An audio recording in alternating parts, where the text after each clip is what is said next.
नमस्कार। अरविंद केजरीवाल ने ईडी को एक नोटिस भेजकर भले ही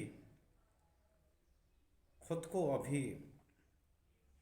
ईडी की पूछताछ से भले ही बचा लिया हो, लेकिन ऐसा लगता है कि ईडी ने, या आप यूं कह लीजिए विपक्ष की भाषा में, कि सत्ता ने ये फैसला कर लिया है कि वो आम आदमी पार्टी को चैन से नहीं बैठने देंगे।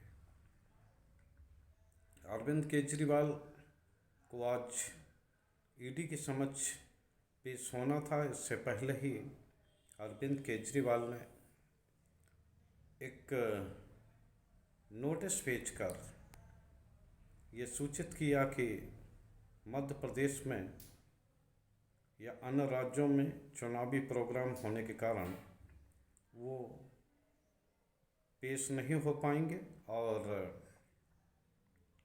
ये भी आरोप लगाया कि ये नोटिस उन्हें राजनीतिक कारणों से, यानी कि भारतीय जनता पार्टी के कहने पर भेजा गया। दूसरी ओर, जब तक ये नोटिस ईडी के पास पहुंचेगा, उससे पहले ही ईडी ने दिल्ली सरकार के ही एक मंत्री राजकुमार आनंद के आवास पर पहुंच गई। ये अलग बात है कि राजकुमार आनंद को कोई नोटिस नहीं था, तो ईडी की टीम पहुंचने पर उनके आवास पर हड़कंप सा मचा। और अभी जो जानकारी निकल कर मिल रही है, तो ये पता लग रहा कि 9 राजकुमार आनंद के, जो कि पेशे से व्यवसायी भी हैं, उनके 9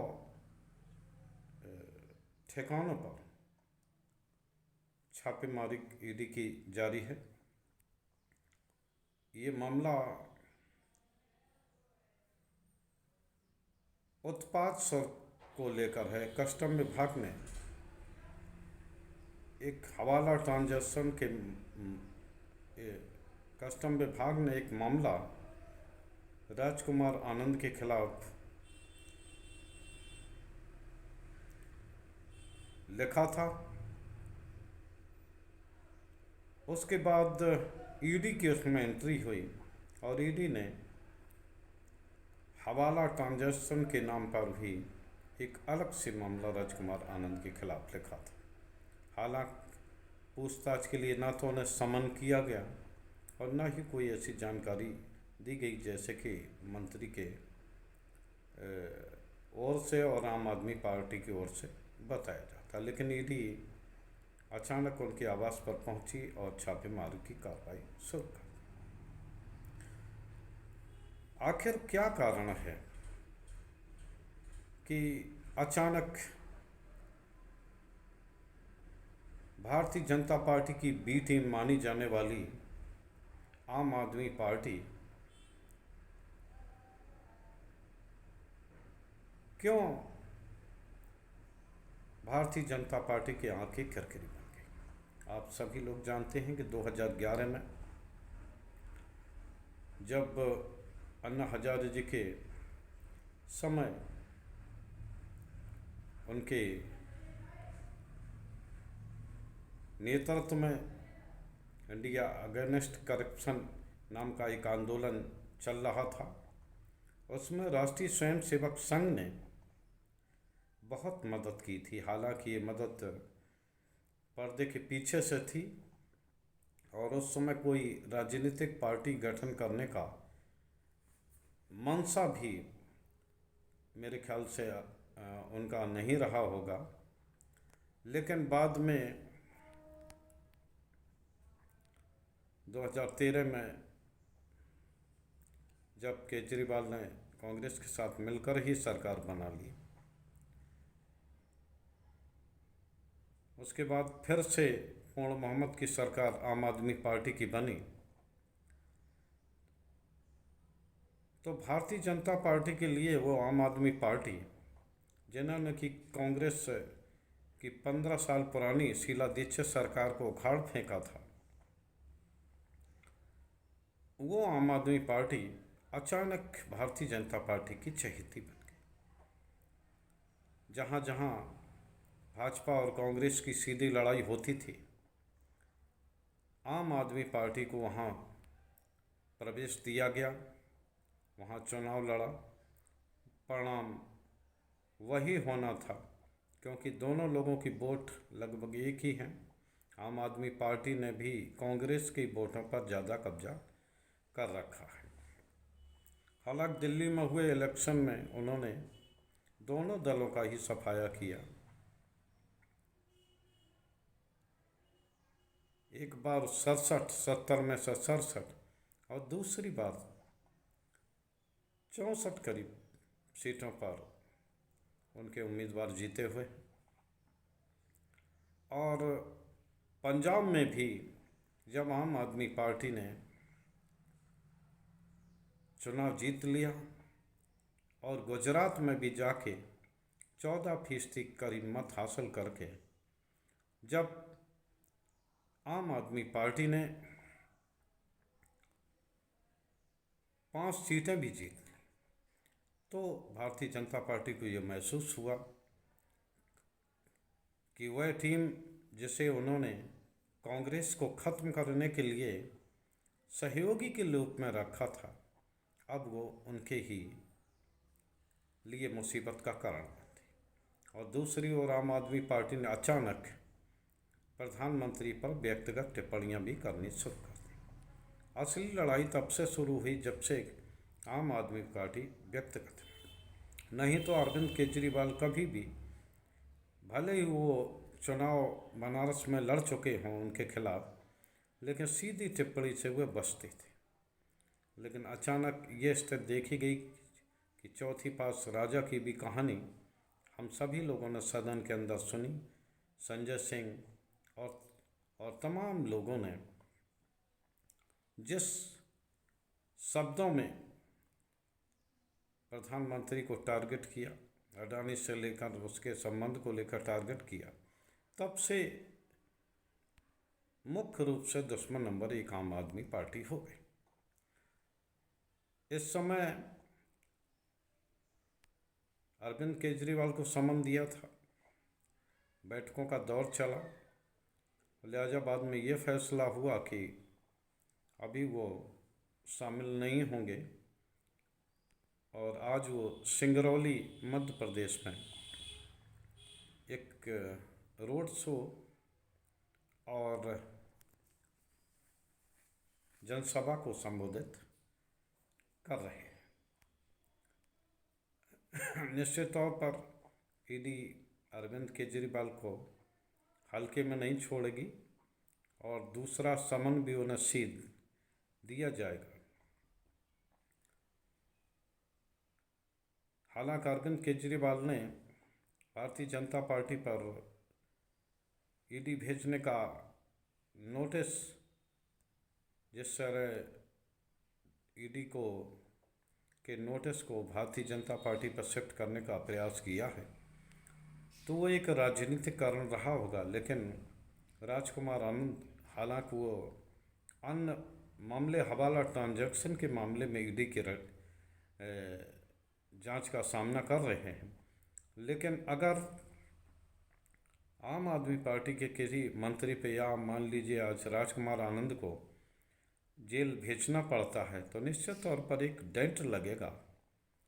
और जो पहले से ही आम आदमी पार्टी के बंद चल रही, चाहे सत्येंद्र जैन हो, जो कि स्वास्थ्य कारणों के कारण वो जमानत पर बाहर हुए, मनीष सिसोदिया को अभी तक जमानत नहीं मिली, 7-8 महीने हो गया, और संजय सिंह भी जेल में है। अगर एक और मंत्री जाता है, निश्चित तौर पर आम जनता में ये छवि होगी कि वो आम आदमी पार्टी जो खुद को भ्रष्टाचार के खिलाफ बताती थी, और वो खुद ही भ्रष्टाचार में लिप्त है।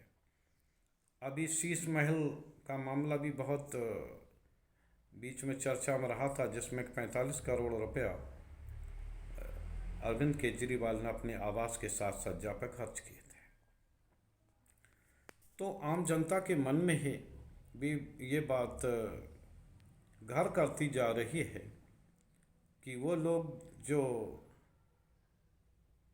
भ्रष्टाचार के विरुद्ध आम आदमी बनकर सत्ता में आए थे, राजनीति को बदलने आए थे, वो खुद अब विभिन्न तरह के घपलों घोटालों में शामिल होते दिख रहे।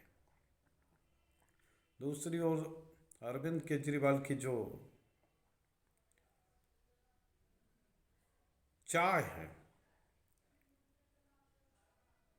जो वैसे तो राजनीतिक में सभी लोगों की महत्वाकांक्षा होती है, लेकिन जितने जल्दी आम आदमी पार्टी ने उन्नत की और राष्ट्रीय पार्टी तक का सफ़र तय किया, तो निश्चित तौर पर वो भारतीय जनता पार्टी के किरकिरी बनने की बात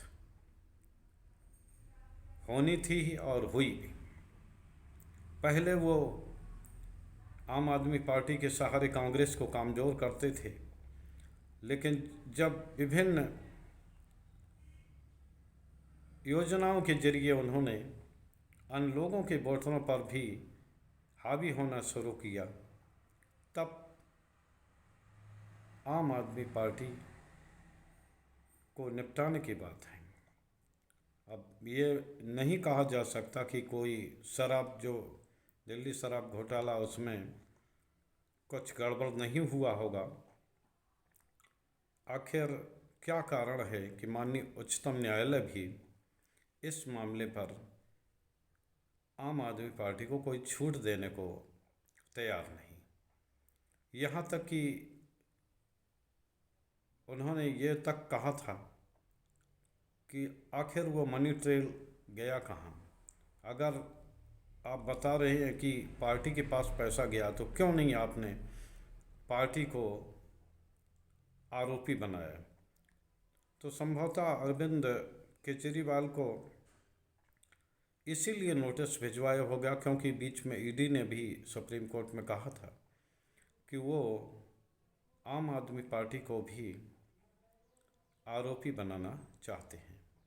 तो निश्चित तौर पर क्या होगा, अभी तो अरविंद केजरीवाल ने खुद को बचा लिया है, लेकिन शीघ्र ही ईडी दूसरा नोटिस जारी करके उन्हें फिर से बुलाएगी।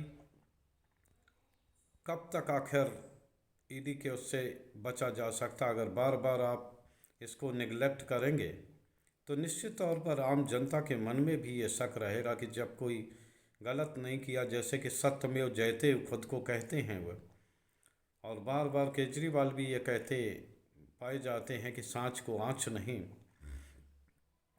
तो आखिर वो पेश क्यों नहीं होती एजेंसी के सामने।